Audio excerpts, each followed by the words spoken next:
পীর কাকে বলে? পীর হওয়ার যোগ্যতা। পীর একটি ফার্সি শব্দ। ওস্তাদ, মুরব্বী, গার্ডিয়ানকে ফার্সিতে পীর বলা হয়।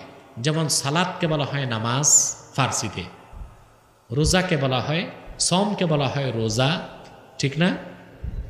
মালায়েকাকে বলা হয় ফেরেশতা।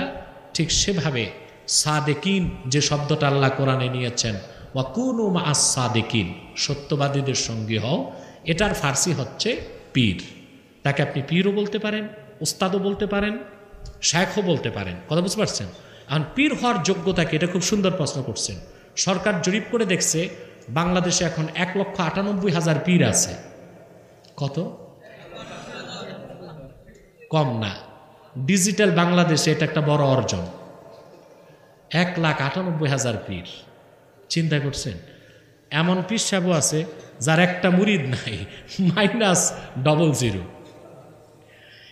পীর হওয়ার যোগ্যতা কি? পীর হবার জন্য প্রথম হচ্ছে ঈমান, নেক আমল, শরীয়তের উপর চলা। 2, বাইআত হতে হবে মুত্তাসিল। কি হতে হবে? বায়াতের ধারা পরম্পরা ঠিক থাকতে হবে, মুনকাতে হতে পারবে না।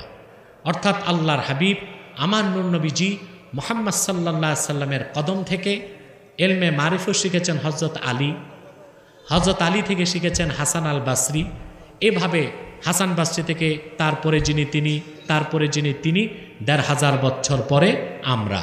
এই মাঝখানে যে সনদ, এখানে কোনো বিচ্ছিন্নতা থাকতে পারবে না। আর পীরকে কতটুক যোগ্যতা লাগবে?